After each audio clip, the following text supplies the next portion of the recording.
Well, hello traders and investors. I'm L.A. Little. This is your daily NeoTA wrap. Take a look at these markets. I'm doing it from a neoclassical perspective. We're looking at supply and demand on the charts. We're not doing trailing stuff. We're not doing moving averages, derivatives of those, which is pretty much what you see everywhere else. We're also not just willy-nilly putting things together. We're using a model, predictive model.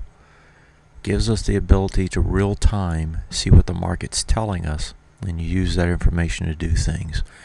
Do the show 4 times a week as I can.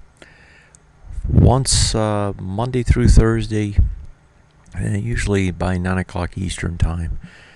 It's archived on YouTube. It's under the channel L.A. Little, and if you want to subscribe, you can. You can just reach up in the right-hand corner and do so. Anytime I push public content, you'll get a notification. You know, last night we were looking at these markets, and it did not want to give it up. They came roaring back, almost closed even, else, across the board. Russell was the only one that let it down last night. With the night, Russell's down 1.7%, NDX down 2.2%. The NASDAQ composite, the broad composite, 2.1%. The S&P down 1.4%. Overseas, it was down 1.1 on the DAX. The CAC's a little over 0.5%. If you look up here at gold, up again, almost 1%. And across the board, other than the bonds, across the board, all the sectors down. Some of them down pretty heavy, anywhere from 1.9, 2.7 on the SOX, 2.8 on the IBB. Even the ITB, which has been up heavy, 2%. So across the board, big losses on all these sectors as well as the indexes. Last night I felt as if it was almost time to just give up trying to look for this pullback. We knew it was going to happen. We've been talking about it on TA today now for a good 2 to 3 weeks, saying that the risk is a lot more than the reward up here. And I even told the subscribers this morning that a lot of times it's very hard not to get sucked back into these things when a top is being formed on the intermediate term time frame. It's just too hard to say no, right? You see all this action up at the top. It's just like all this action you've seen before. And then lo and behold, this sideways stuff turns into another run to the top side. And that's the way this one felt. Now, if this comes back and actually starts breaking things, it's going to be a different picture this time around.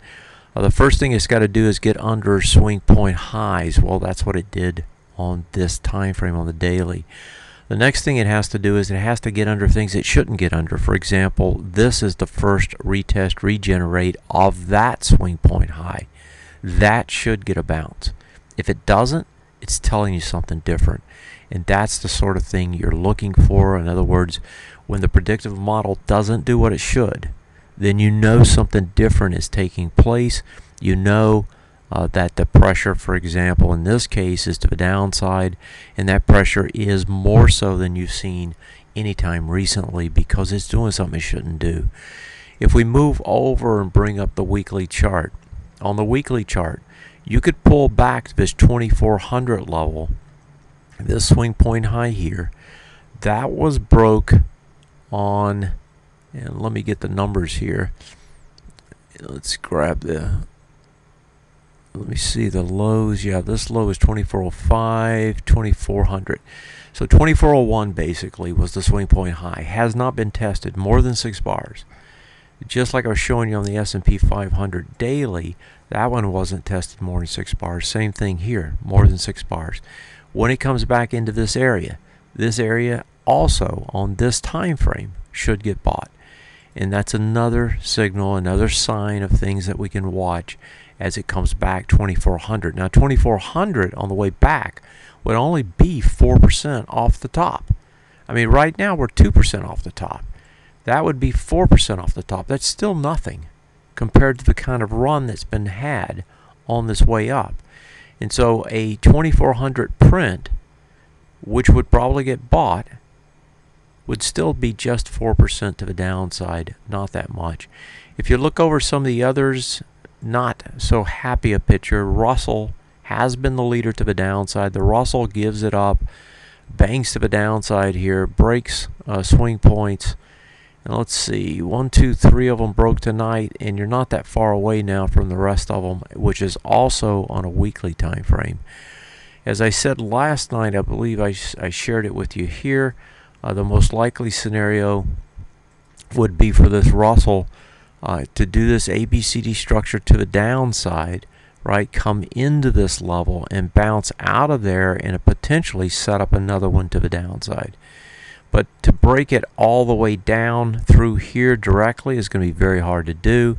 And so if the Russell does finish off this ABCD structure here, expect them to probably buy it there, which will coincide with the buys elsewhere too.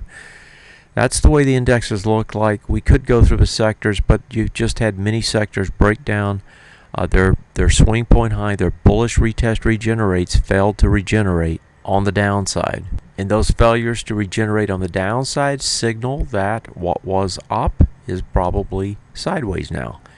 And that's what the model calls for. So in other words, whatever was doing this, when you start breaking to the downside and you take out the swing point highs, for example, right here on this one, this was one that was taken out sometime back, right? It was taken out right here. You got the bounce off of it, but what does it do? It comes back down.